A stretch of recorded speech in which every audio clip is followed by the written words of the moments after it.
Okay, let's watch question time.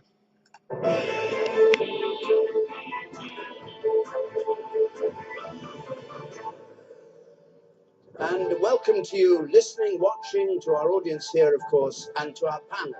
Tonight, the Conservative former Defence, now Business Minister, Anna Soubry, Labour's Shadow Home Secretary, Andy Burnham, the Guardian leader writer, former editor of the French daily Le Monde, just back from Paris, Nathalie Nougared, the military historian, Daily Mail columnist, former editor of the Daily Telegraph, Max Hastings, the broadcaster Mehdi Hassan, based in Washington now, working for the television station Al Jazeera English, and the Russian and British businessman Yevgeny Lebedev, owner of The Independent and of the Evening Standard.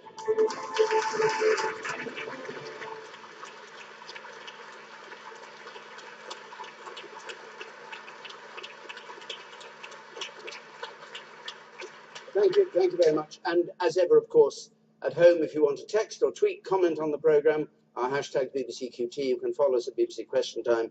You can text comments to 83981, and you can, at least for the moment, press the red button to see what others are saying. Let's have our first question from Nina Palmer, please. Is it time to take full military action against ISIS?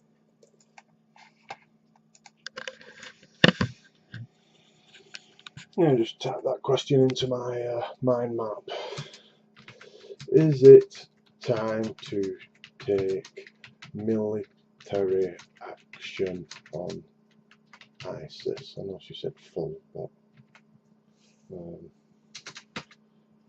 I think that's sufficient just to start us off on my mind map. Anna Soubry. In short, yes. What we need to do, though, and this is, I think it's really important that everybody, if I may say, understands that nobody likes to say yes, because we understand that that is a very dangerous thing to do and it puts lots of people's lives at risk. But it is the right thing to do now because of what has happened in France, in Paris, the city of love that has been turned into these terrible scenes, which I think have touched everybody's hearts, and rightly so. But it's shown us really as if we didn't know what ISIS really is like, and it's a barbarity and a brutality I actually don't think we've ever seen the like of this before. And so we do need to take that action, and we need to take it as quickly as we can. But I also want to say this, we need to take it with political consensus as much as we can. I'm really pleased to hear the words of Alex Salmond, the foreign affairs spokesman for the SNP. We have our differences, but I think he often he speaks a lot of sense at times, and he speaks with authority. And I think he's beginning to talk the right language, if I may say. And I look forward to Labour also coming with us and other parties, so we can, if we can, build a consensus. But we need to get on with this. Well, unfortunately, we need to act quickly. Nina Palmer's question was to take full military action. What do you mean by full military action, Anna Soubry? Well, at the moment, we mean airstrikes. We're not talking about boots on the ground. I know there is an argument that that is a more effective or an additional way of taking on these terrorists. But we do now need to join our international colleagues. We're working in Iraq and we're taking action there. But now we need to extend that into Syria. But it's not against the Syrians. Make it very clear, this is not the same as 2013 when the vote was taken about Syria and Assad and what he was doing with chemical weapons. This is about ISIS. Time is against us. Unfortunately, But I've not heard any real arguments for this other than I think it's the right thing to do. She said, we've never seen this sort of thing before. Well, I think we've seen worse happen in the US. Clearly this kind of incident on this scale in a EU country hasn't happened before. But that in itself isn't justification for dropping bombs and waging war if the outcome, if it's not an effective means of ensuring our safety. Get on and sort this out. All right. I've got a number of hands up, and I'll come to you in a moment. Let's just hear from Mehdi Hassan. Full military action. Well, let's start with the point that there's already military action going on. ISIS has already been bombed for more than a year now, and hasn't made as much difference as perhaps those who were in favour of that were saying a year ago. Look, for me, I remember 9/11. When I think about Paris, I think about the major atrocity of our lifetimes was the September 11th attacks. And what did we do after 9/11? We had a president who declared war. We went into Afghanistan all guns blazing. We had airstrikes. We supported rebel groups on the ground.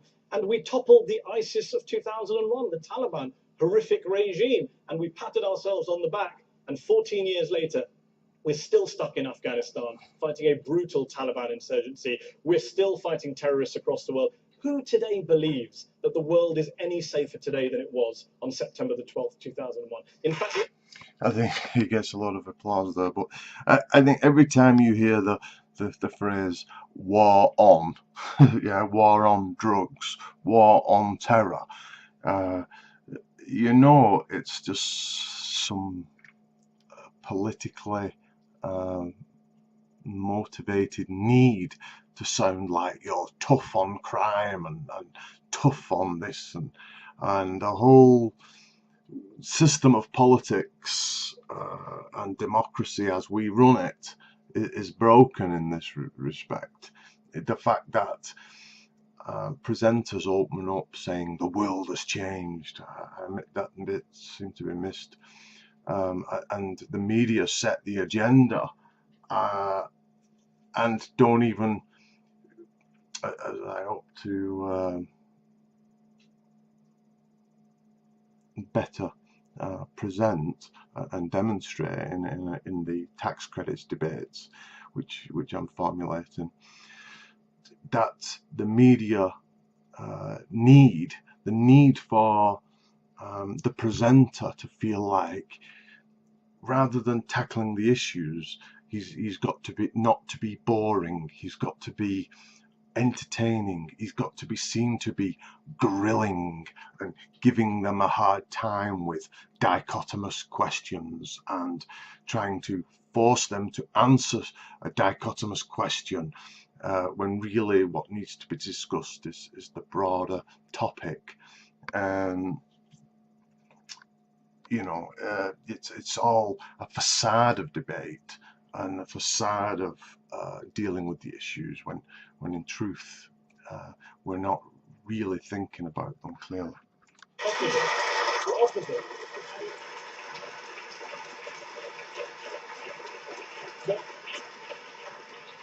So no action is your view, is it? Not no action at all, but the idea of full military... See, that is what you call a straw man, right? He said nothing about that. He's just pointed out to the futility of endless war. Yeah, he could have said, "Oh, so what kind of measures do you think might be effective?" But it's, "Oh, no action." Then is what you're saying. It's just blind, flippant stupidity. Action. So what action? Well, the number one way you're going to defeat ISIS, there's a reason why ISIS is thriving in Syria and Iraq, because those are two broken, war-torn countries. If you're going to defeat ISIL in Syria, the very first thing you have to do is get some kind of ceasefire and political solution in Syria. And the Foreign Affairs Select Committee, led by a Conservative MP, pointed out that your government hasn't made the case for airstrikes because it has no coherent strategy, and because airstrikes distract us all from what really needs to be done on the ground. Get Saudi Arabia, get Iran, get those countries around the table, and get Assad to stop the killing. The fact is, politicians need to convince the public that there's a quick fix. We can make you safe, and the truth is, we've been in a change of era for the last 15 years, but we are in an era where there is no quick fix. And so the benefits of a change in foreign policy, one of supporting and essentially keeping our nose out and granting autonomy to regions, as you know, the UN and international law dictates, and dictates that we can't threaten nations as we continually threaten Iran with the looming prospect of being bombed. This all is in contravention of UN and international law. The constant bullying by the West and the US and so on and so forth. These nations need to be allowed to evolve on their own autonomy sake. If in my opinion, if a region is so devastatingly tyrannical, then the policy is better to have open borders and they will flee, yeah, as they're doing as we bombard Syria, yeah, and you grant you show humanitarian empathy with those people and allow an autocratic, authoritarian, draconian dictatorship to be undermined by the lack of people, yeah, and in the end, you expect the power to dissolve. You don't do business with them, and so on and so forth. But it's not a quick fix. It isn't going to make us safe overnight. The man down there. Hang on. What we're doing. The man in white there, no white shirt. Unfortunately, the conflict in the Middle East dates back to the 700th century. So political solution right this second is out of the question for both sides at the moment. And the man there in the check shirt on the which is to say, I want a quick solution. gangway. You sir. Yeah, Anna, you talk about political consensus. Well, earlier on today, I was reading the BBC, and it said David Cameron was willing to take action without a UN mandate because of the Russians blocking it with the veto. Oh, that's different. Yeah, but I seem to remember a few years ago when we were going into Iraq, and Tony Blair didn't have a mandate from the UN, that has become his legacy ever since. How would that be okay for David Cameron to do it, like 10, 12 years later, but it wasn't okay back then? Max Hastings. I agree with everything that was just said on the other side of the table about the need for caution at this stage. Anybody who pretends the answers are easy are the people we should mistrust. Right. It's much easier. One thing's easier to say. We have to strengthen domestic security against terrorism here in Europe. That's the easy part. But what we do abroad, the great principle that one should always act on is don't make things any worse. Yeah. And we talk about building consensus, but consensus for what? I know hardly anybody in the military field who believes that simply bombing in Syria is going to achieve anything unless there is also a political and diplomatic offensive. Unless there's also what? Unless there's also unless there is also a political and diplomatic offensive. Yeah, but this well, is there's not much in India. Max, as you know, this is not just about taking airstrikes against ISIS. That is only part of all the other things that we're doing, including finding a short and long-term solution in Syria and indeed in Iraq. This is just another thing. But can we get this in the right order? So that at the moment, the first thing that's got to be done, whether you like it or not, the Russians have got to be talked to. But there can be no deal in Syria without talking to the Russians at the moment. But Cameron has done that. He's already talked to Putin. Anna, all right. Andy Byrne, let's just hear from you. I'll come to people in the audience when we've heard the selection of views from here. Which side are you on in this argument? Well, in the circumstances we find ourselves this week, it would be wrong to rule anything out. This is an attack on our way of life. I don't think we can just sit by and just accept it. But, and there does come a but, I've sat in Parliament this week and I've had a growing feeling that we're back where we were 10 or more years ago, I think, as Mehdi was saying, and not learning the lessons of the last decade. What were the two big lessons of Iraq? As the gentleman says, number one, the UN mandate. That was a failure on our part. We should have worked to get that. We didn't get it. Now we should be working for it. I heard, it was reported, it might be wrong, that Cameron met Putin. I'd just like to say, if you can't get a UN mandate and a mandate through international law, then you're probably not as righteous as you think you are. Yeah, I mean, the reason we worry about, or these people worry about, is because we want to insist upon regime change in Syria. just like we wanted to insist upon regime change in Iraq and Afghanistan and so on and so forth. And you know, the US has wanted regime change in Latin America, has feared the Russian Red Fear or whatever they called it for 50 years or more. Always wanting and frightened of regimes, embargoes against Cuba, imposing a lot of poverty and restriction on Cuba just because we don't like your regime. Yeah, it's the principle of self-governance, the principle of autonomy of nations says this idea is not established in international law, and you need to go rewrite that law and have debates with people who understand philosophical and legal principles to see if you can get the UN Charter undermined. Yeah, but nobody wants to do that because everybody knows they won't win. They just want to do as they wish under popular appeal.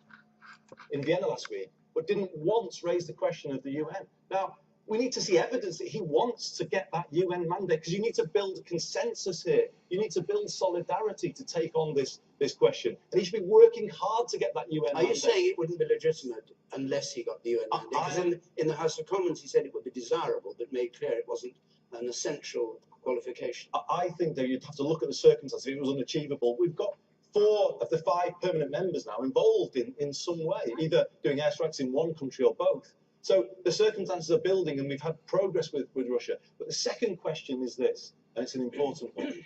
The second failure of Iraq was the failure to plan for the aftermath. That was the failure. And that actually...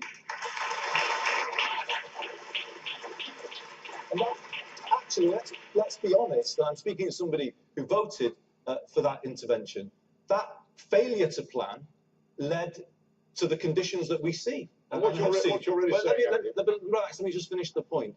So there has to be a plan for Syria, doesn't there? There has to be a plan for what's going to happen on the ground. Syria is so complex now with all of the different groups. If you just bomb, what's going to happen on the ground? So the conditions are being created here. I mean, it is true that, you know, I remember it like it was yesterday, watching people talk about why when Saddam Hussein was pushed out of Kuwait in the first Gulf War, the intractable problem of the factious nation that was Iraq, and how these factions really culturally, you know, didn't care for each other, and that it was just such a melting pot that we did the right thing in just pushing him out and not going forward and deposing him. Wind forward, how long was it? 5 or 6, 10 years, I don't know. And you know, it's just a politically motivated reason to neglect all the truths that we knew in the early days. You know, occupation is a very difficult thing. It's the same. It was the same with the Vietnamese War. It's an arrogance to believe you can go out over there and sort them out and tell them how to live and to wheel plan for your aftermath, right? Had Hitler invaded and succeeded in conquering the UK in World War II, would there not have been an endless undermining by terrorist acts of his authority by the UK people? You know, under his under the rejection of what would be his Adolf Hitler's philosophy or ideological paradigm. no, this is why we know it doesn't work. What does work is spreading wealth and economic opportunities. We don't trade with the third world regions in a fair manner. As far as religious and partisan elements of this global conflict, it's been for many years, 30, 40 years or more probably, for many of the Muslim population are more educated and aware of the political hypocrisies of the US in not treating the Palestine people fairly and granting privilege to Israel and its Jewish population. Now, this isn't anti-Jewish sentiment, this is anti-Israeli sentiment. And for many people, that's been a fostering, festering thorn, infectious thorn in the flesh of global peace. And the additional involvement of the West in bombing and destroying Afghanistan and Iraq and Syria, along with this political narrative, is what's resulting in the devastating situation we have now, along with, as I said, the inequity, the non-parity that we don't grant to emerging economies, all because we think we're into our way of life, that is our standard of living, the way we live, we will not trade that down to help them up, and that's going to be a problem. I've often wondered why the connected land masses, the people just don't walk out of these poor, these bad regions. I think we've seen maybe the end of borders. Yeah, it's always been a rather silly concept in one sense.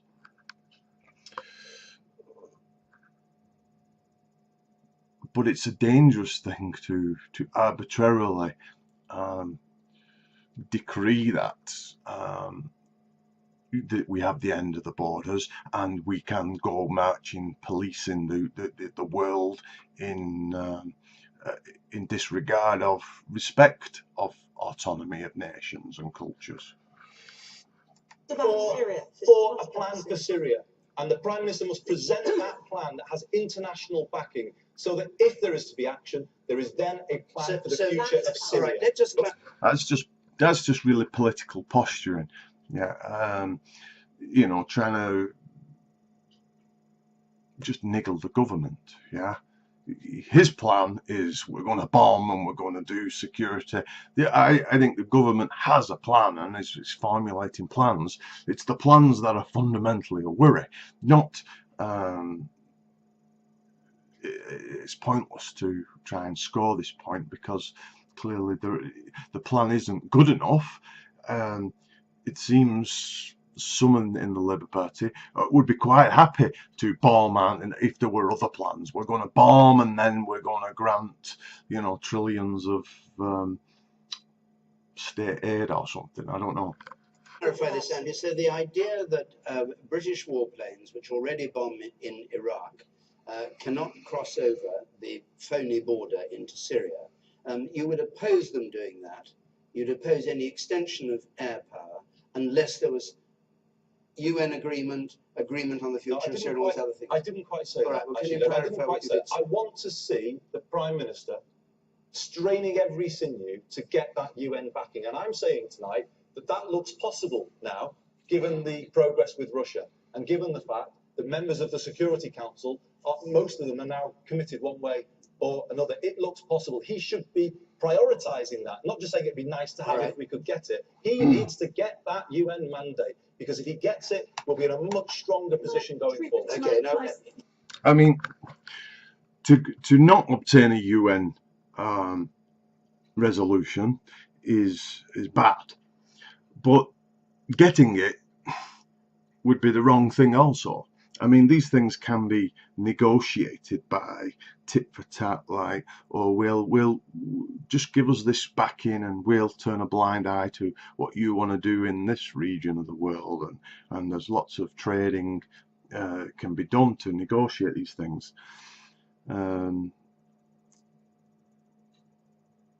So just merely getting a UN wouldn't change my position. It's like, oh well, war is okay. It would be still morally wrong to embark upon the bombs. And this is his. I think the leader of the Labour Party would make the point for it's just an immoral case to chase this rubber stamp. But I think maybe Andy Burnham is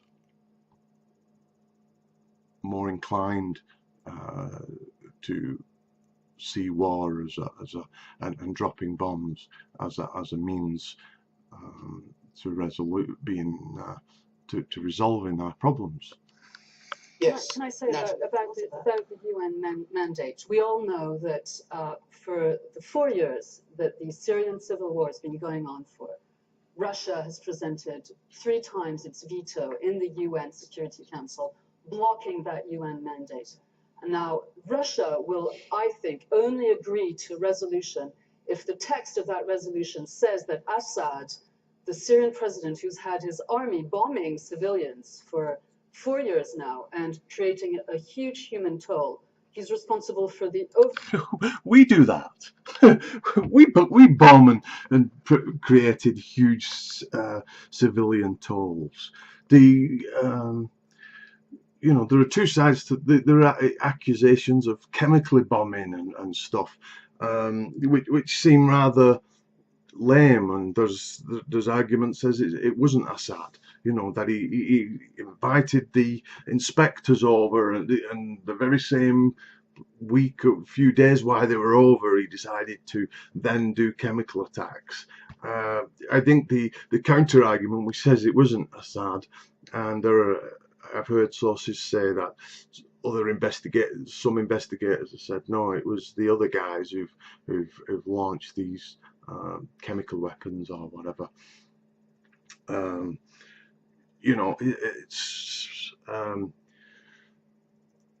This is propaganda and rhetoric to drive a political agenda. Yeah. And the Russians have vetoed it, and the aim is to demonize the Russians here for these vetoes, when the Russians are the one respecting autonomy of nations and saying, look, you've supplied Assad, you've propped him up for 20 years, why should we think that it's right now to undermine him and think like we thought in Iraq that we could go in and put in some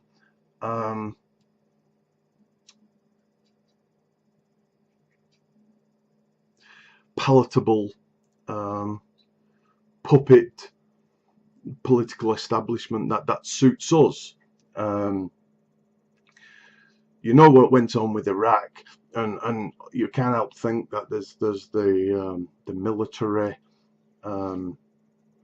machine, the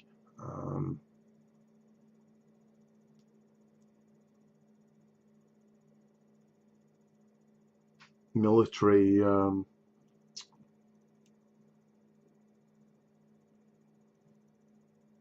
the private contractors, everybody's looking for, if we impose our regime, and it's on our terms. We give away all the contracts to all the people we favour. And France took a leading role. We're going to give our companies, you know, a leading role in, you know, the spoils of war.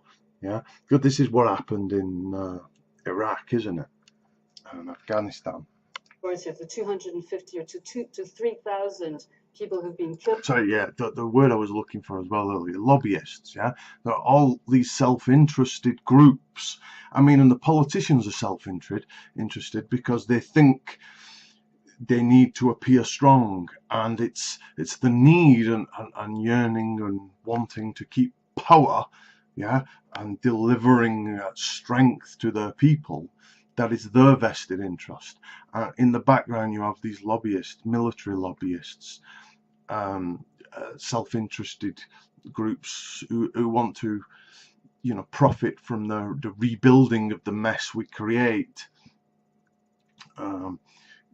All pushing behind the scenes a narrative. The media wanting to deliver dramatic, forceful news, which doesn't accurately appraise the actual risk that we're under, doesn't rationally appraise the risk. The truth is, it was a one-off event. The cells practically closed down now. There are problems, we can do things, but motivated people who are prepared to die, and if we've got to address why they arise. The belief that we can just exterminate them, the belief that we can change our mentality and look on them as demonized, unhuman people who are worthy of extermination, is a massive atrocity on ourselves. In Syria, Russia will want to make sure that he's considered as an ally, and this is the problem we face right now. The person who has set his own country to fire and caused this tragedy in Syria, what has happened in Paris this past week, is basically the Syrian civil war flowing out, exporting its disorder and its horrors to our European soil. And this whole narrative, I mean, I remember the Syrian leader saying, these guys are terrorists, yeah? I need help dealing with these terrorists. This, you know, ISIS flared up in Iraq, yeah? The Syrians was migrating into Iraq, supposedly, and fighting there, and then they've got strongholds in Syria, and it's always been ISIS, yeah? Do you know, I don't know, these other groups? Does anybody name another group, a large community of people? You know, I don't know, the BASSFers, whatever that can mean, you know, whatever, there aren't none. He's attacked, Assad has attacked this group, and Assad has attacked that group, and no, it's just to us, it's just ISIS is over there, yeah? And the evidence presented, all these strongholds that are held are ISIS, right? So Assad didn't set fire to his nation, yeah? The US radicalized a whole Muslim population who feel aggrieved at the occupation of their lands, of the bombing of their lands, at the marginalization of themselves, for people who will tip their hat in subjugation to the West and monetary influences. It's these people who are the problem. We are all faced, as Europeans, we're now faced with this problem, and I think it revolves centrally around stopping the massacres and the atrocities that Assad has been carrying out. But who are we for in Syria? Let me just let's go. Evgeny, you were hearing about Putin's involvement. There's been a lot of talk about the possibility now of an alliance between. We didn't really get involved with the atrocities supposedly of Russia, with its civil war in Chechnya and China, Tiananmen Square mowing down. We don't have any problems with dictatorships, yeah, except when it suits us, yeah.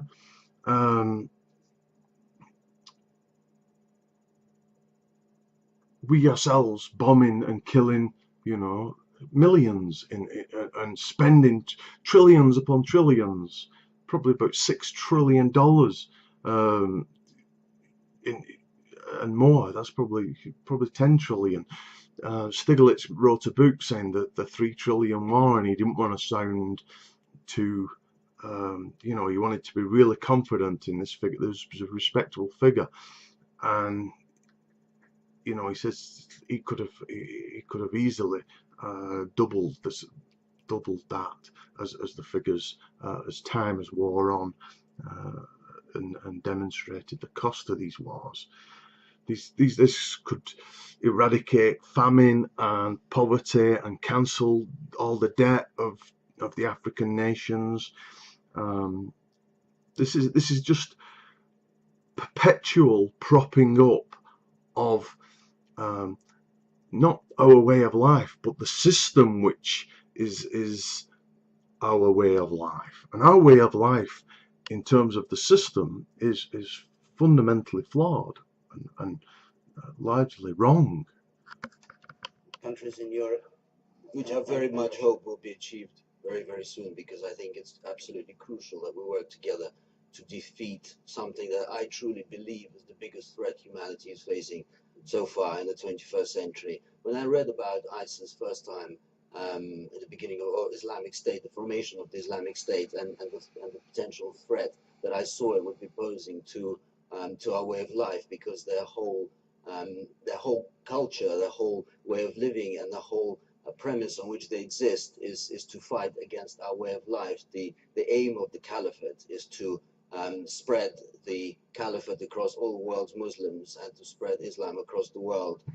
I don't know how many more atrocities need to happen in order for people to wake up, for the governments to wake up, to work together to defeat this enemy. We've had so far Tunisia, we've had Beirut. Look, you have to be skeptical of propaganda. I just put it on Facebook. I was remembering working with a German service engineer, and he said he's been everywhere, and he'd been to Iran, just come from Iran. And I said, oh, Iran? I try to maintain some skepticism in the propaganda, but it's like you can't help have your own mind prejudice to think Iran, the nuclear power is trying to. And he said, I said, how was it? And tell me about the people. And he says, the people are great. Everyone was lovely and warm and welcoming. He says the manager had him to his house. And one time at the factory, he said, yeah, I bet you miss a beer, don't you? Knowing the German people like their beer. And he locked the door and took out 2 beers, and they had a beer together. It was like, what was it like? Are all the women like wearing burqas, and stuff? I was asking, and he's like, no, yeah, at least you never saw a burqa, and such. So, but the impression you have, and I bet you have, of Iran will be one of like this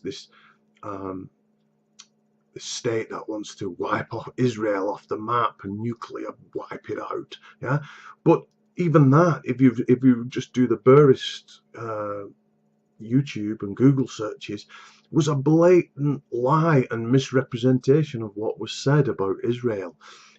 There's a guy who was like the deputy prime minister admitting that the comments, that it was never said, the idea of Israel being wiped off the map as a policy by Iran, it was just and it's still perpetuated even today, a blatant lie.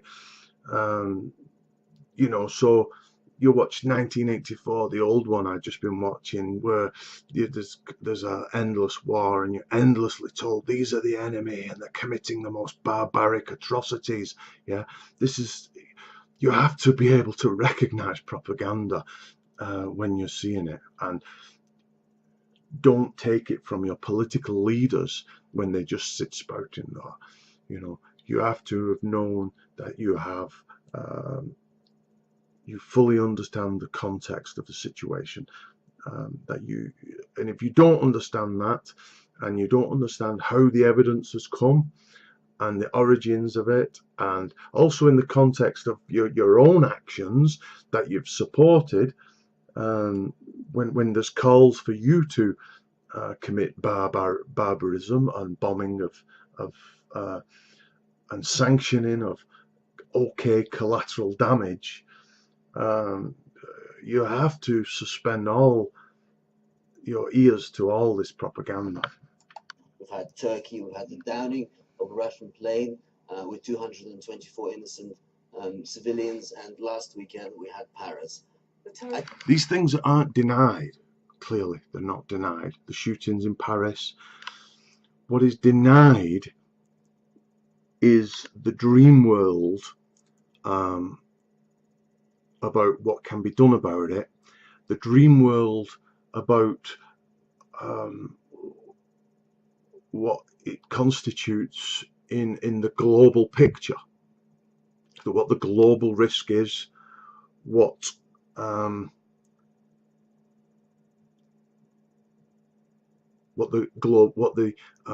regional narrative is.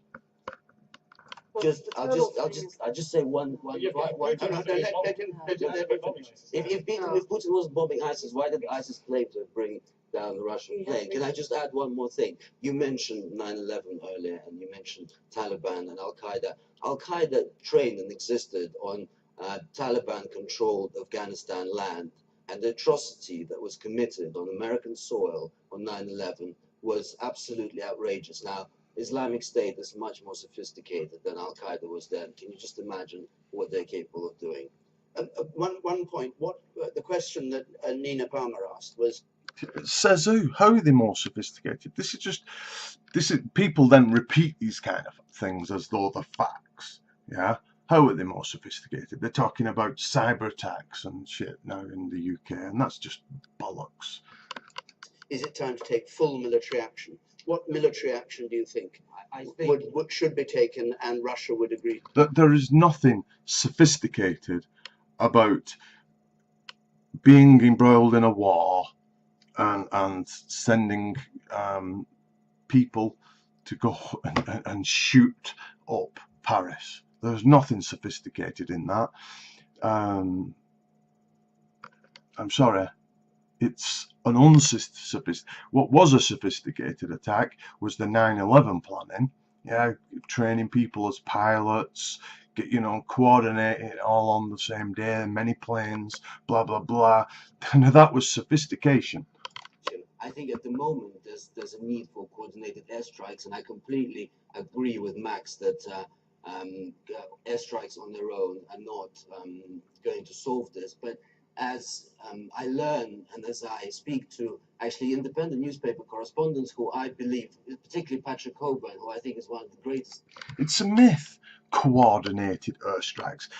It's like the drone and the missile, the laser-guided missile garbage they fed us during the Iraq wars, making it look like everything was precision. Yeah, but it's just a complete myth. Collateral damage is huge when we undertake this. If they're sophisticated, they're smart enough not to paint their flag on the headquarters, and they're smart enough to move around and not really have such a central place. But we just have the political pressure to show bombings and show buildings destroyed. There's no factual demonstration that this was a key military target. We just accept it. We just we're just told it and we believe it. And then years later, when people tally up all the dead, yeah, it becomes clear that by and large, the large majority were useless bombs that only had civilian impact, collateral damage. World expert on ISIS. In fact, he's just written a book on ISIS. A coalition of ground forces that are fighting already on Syrian land, together with airstrikes of allied forces of the West and Russia, is the solution so far. Okay, thank you very much. Let's hear from some members of our audience. The woman there, yes, you. It seems to me as though we're fighting a very unconventional and an evolving enemy. So is conventional warfare really the solution? I don't think it is. Going in and bombing people, it doesn't seem the solution. It hasn't worked so far. In what sense is it not? Well, I mean, do they really have boundaries? Do they have specific land boundaries? They seem to be infiltrating the whole world. So going in and just bombing a specific part of the world doesn't. Matt Hastings, what do the military say about how you can take on ISIS? You talked about the need for a political solution, but on the military front, the military is very divided. There are some military leaders who would like to see us go in there and bomb, but the problem is still, and the friends whom I respect most feel this. I had a friend when I was a bouncer who was discharged from the army after serving 3 months in prison for refusing to soldier. He thought it was boring. He was just marching around Germany, and he said he just refused to get out of his hole one day, and he got a kicking off his platoon leader or whatever, and he just wanted out of the army. 6 months later, he was regretting it after he got discharged, as all his mates was really happy about being, they was drafted off to Iraq and Kuwait and stuff, and it was all exciting. So many people who join the army want war, right? Nobody around this table tonight has yet defined what are our objectives, whose side are we on. It is not enough to be against Assad and against ISIS. I'd have thought that everything we've learned in the last 14 years has shown the dangers of lunging into... Max, the question was about ISIS, and if I may say, you're confusing it with our dispute with Assad. We're not talking. Hang on. This is really important. I want airstrikes against ISIS. We are doing the right thing by having all our negotiations in Vienna about the future of Syria. We want peace in Syria.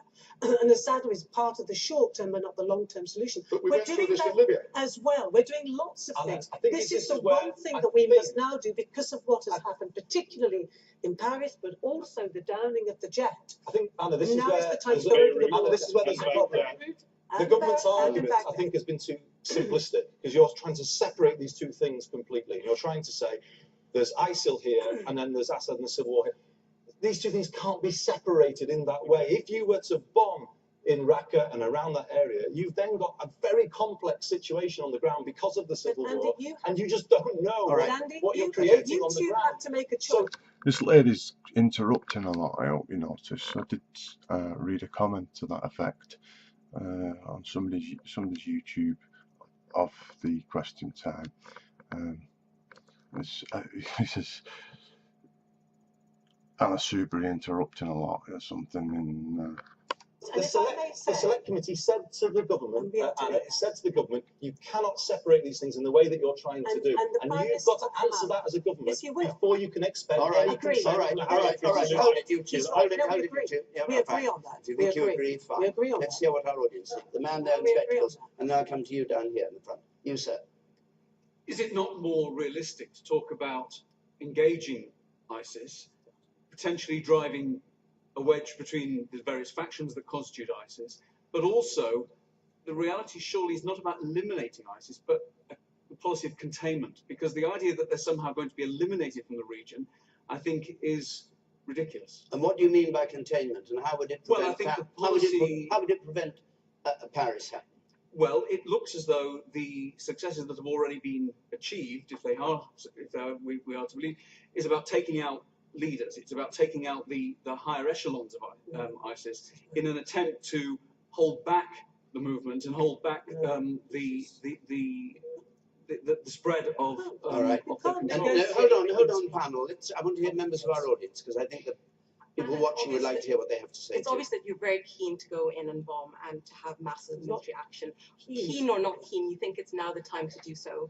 How are you going to protect against massive collateral damage and civilian loss? Because these poor people are being attacked by Assad, their own government, and they're being attacked now by our forces. The French went in and bombed today. I don't know if you've seen the images of the loss of life, children, hospitals. Where do these people turn? Because they can't turn to us. All right, Natalie.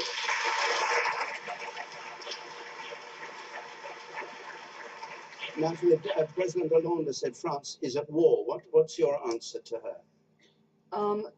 It's obvious that I think a policy that would be just... That's a word to look out for. It's obvious. Well, it usually ain't.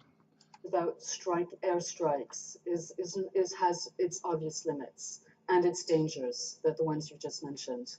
I think as actually, it turns out ironically that I would obviously agree. Concerning those particular dangers, the collateral damage, I would worry much more because I've covered the war in Chechnya 10 years ago, and I would worry much more about the collateral damage from Russian bombs than from Western bombs at this. We're the good guys, don't worry. It's not us. If we worry about others by people's bombs, not ours. At this point in time, we only bomb the bad guys. Obviously, seriously, airstrikes will not do it. So we take you at your word on this. The government is trustworthy on this. We're facing a very complex situation where I don't think. Agreed. ISIS can be convicted. It's very complex. From this side of the fence, saying it's complex. We have to kill civilians to keep you safe. Or I don't. It doesn't look like it's an entity that you could sort of break down into different tendencies and trends. These are highly ideologized people. No, we have to take. And look, nobody wants to do this. Nobody has a happy heart doing it. It's just. I mean, is Al Qaeda defeated? Al Qaeda defeated? I don't remember any announcement to that effect. How do we prioritize? How do we know that Al Qaeda aren't still a bigger threat? How do we know Al Qaeda's not going to team up? I mean, it was always a nonsense, the idea of Al Qaeda anyhow. We just like having names to stick on things. I think it's called the Islamic State, but for some reason it's called ISIS and ISIL and lots of Daesh and this, that, and the other. Right?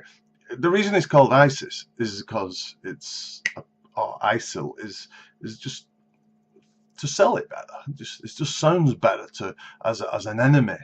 Yeah.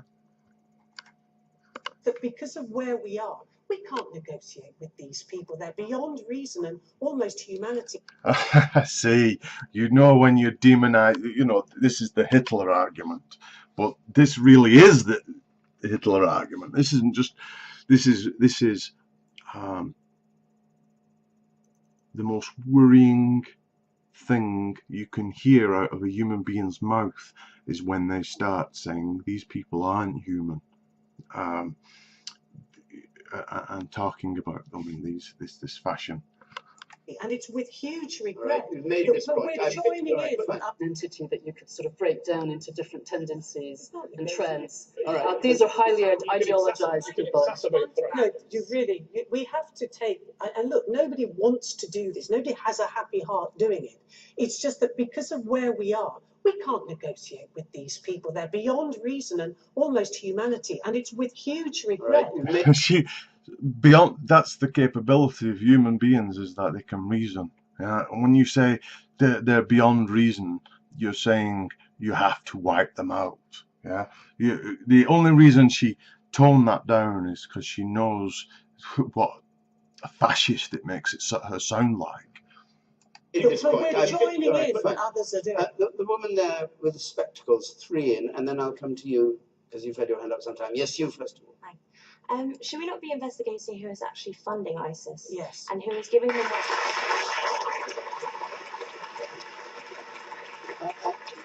the idea that it can be stopped, the funding? Oh, yeah. Well, yes. So who is buying oil potentially from them? Who's giving them weapons? Who's giving? Exactly. For them to actually almost have instantiated their own nation state, yeah, there's a logistics to it. There's roads going into the region, feeding its people, etc., etc., which can all be cut off, instigating a refugee fleeing, leaving behind only the soldiers. Yeah, you just make sure the people coming out are armed. Yeah, and then when Assad or whoever's the Kurds fighting on in the Iraqi border, when they retake these regions, you know, they're left retaking all the armaments. Them arms, for example, and should we not sanction countries that are funding them? Is that not? I mean, I have a friend who, rightly or wrongly, bought some shares in an oil company, Iraqi oil company. It's but they made this huge discovery of oil. It's 10 years ago now, but it's still problematic bringing it to market. Hugely interesting and complex tale. And he follows everything and is always hoping for these. He's lost a lot of money, but he's always hoping that the share price will rocket. But Iraq, yeah, apparently, the Kurds don't want the Iraqi soldiers coming into what is effectively now Kurdistan, right? Because you might scratch your head when you hear about how can ISIS defeat Iraq? Yeah, we know we demolished them, but they did enroll an armed force, and we didn't destroy all the armaments. They recruited armed forces to combat their own militants and work alongside the US and the British forces and so on, and the endless civil war that went there. But you have a situation there. So what it is an unresolved problem, a political vacuum that we have created in the north of Iraq, and the lack of support for the Kurdistan army. And what really tantamount is probably they need their own nation state, an investment to create a Kurdistan now. But there's all the business on the oil front about there's an agreement about how much oil they'll produce, and that the Iraqi government are supposed to pay the Kurdistan government, and they're not doing that because they haven't paid the taxes and this, that, and the other. And so this is part of the root of the problem of ISIS, is the political vacuum in northern Iraq. More of an approach the UN should take in general. It's a good point. Would you pick that one? Well, the problem with that is, unfortunately, a lot of the weapons that we supplied to Syrian rebels in the past have ended up in the hands of ISIS. So do we sanction ourselves? Is there a slight problem? And that's the danger with the grey area. But what about the money that's flowing out? I think it's outrageous that ISIS is selling $2 million of oil a day. I think that's outrageous. It's outrageous that the coalition only just started bombing the oil routes now. But just in terms of coming back to the point, Yevgeny made a very good point about the Sorry, just to clarify, you'd like the oil routes bombed? I'm saying and that the oil wells bombed? No, I'm saying if you're going to take military action against ISIL, if you're going to take military action, do that. Bombing Raqqa, you're bombing a city of people. But to clarify, you approve of the bombing? My view on military action is ISIS cannot be defeated without a component of military action. Should it be the West? No, I don't think it should be the Western forces, because that raises a whole other issue in the Middle East with blowback. And I just want to say to Anna one thing. Look, if military action is the right course of action, if we decide that's the right thing to do, fine. But at least let's be honest about the consequences. It's not cost-free. Plenty of ISIS experts have said this week, and Yevgeny made the point, that Russia has attacked ISIS and an airliner went down. Hezbollah is fighting with ISIS. Beirut was bombed. France is bombing ISIS. Paris was bombed. We have to, there is consequences to our foreign policy. There have been 7 thwarted attacks in the last 12 months on our country, David, on our but people. your Prime So Minister... this danger is... Right, they tell us, but they give us no details about these 7 thwarted attacks. You understand, when you're accounting and you want to look like the money's being well spent, this could vary from, it starts off, the recovery, somebody writes up a criteria for what counts as a neutralised threat. And you understand that in our minds, what would count as a neutralised threat would be like the discovery of Kalashnikovs and explosives and this, that and the other. What they call the neutralising of could be anything from just imprisoning a guy for speaking out against Israel policy and creating a group, just a revolutionary group even, thought crimes. So what the criteria is for counting the neutralisation of a threat, you have to be suspicious of. I would be very suspicious when they start bragging about we've neutralised 7 threats. When it's quite clear that it's relatively easy, to do what ISIS did to Paris. Relatively easy, it wasn't sophisticated. They've sent people from the war-torn Syria over to Paris, and they just shot the place up and bombed the place up. And they'll cite, secrecy, we can't tell them how we know and what it is, but I'd like to know the criteria. It's there now. It's only because we've contained them. David Cameron, Anna, went on Andrew Marr and said Russia intervening in Syria leads to more terrorism and more radicalisation. But why don't we? Okay, so different types of intervention don't lead to different types of blowback. He was supporting Assad. We're talking about... We'll be supporting Assad All right. Thank you very much. I'll go to the woman there. This Anna Subret has just earlier said, in the short term, we'll be supporting Assad. She said that. And here she's dismissive of the point that he's making. On the gangway, yes. I'd like to go back to your first statement that you made, Anna. You said that ISIS is a threat. I'd like to remind you that the Assad regime has killed 7 times more people than what ISIS has done this year alone. When will Assad become a threat? Is it when he attacks a European country? Because that's what it seems like to us as well. What do you think of IS? Of course, it doesn't represent Islam. It goes there, acting in the name of Islam, saying that, we are going to take over and we're doing this for the sake of Islam. It doesn't. My heart goes out to the people who were attacked in Paris. But again, now we've got the whole situation with, we have to apologize, we have to do this. But what I'm trying to ask you is that ISIS, you said it's a threat. Assad is a bigger threat. Why don't you take that into account? I don't think he's a bigger threat. But and I agree with your analysis of the barbarity of his regime. Parliament took a vote that we would... Assad has never been labelled a threat outside of his own country. Assad has been propped up like the Saudis are propped up and allowed to exist with their barbaric regime, like lots of people have.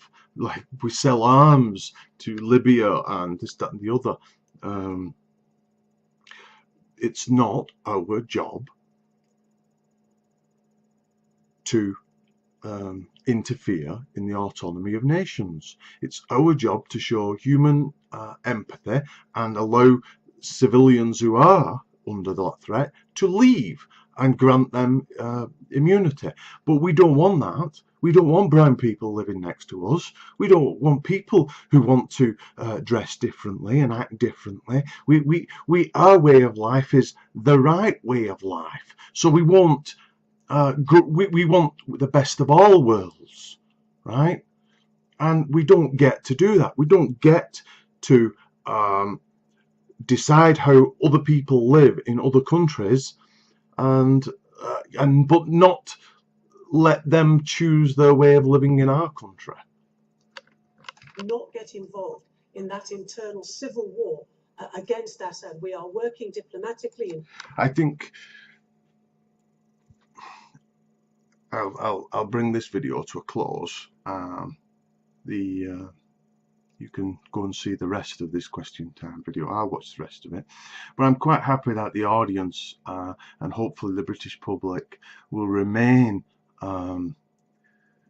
skeptical of military action. And I think the political debate here appears to be being won. The audience are against it. Will that translate into public policy? That is would be democracy, right? Is listening to the will of the people and not political narratives and motivations. I really fear that if we do sanction bombing, it's a betrayal of public opinion, and arguably on polls amongst people who are politically disinterested, let's say, yeah, lots of politically disinterested people are inclined to think simplistically and say, yeah, we have to bomb. And so maybe it's 50-50 on the poll scale, but I don't think that's enough of a mandate to engage in warfare.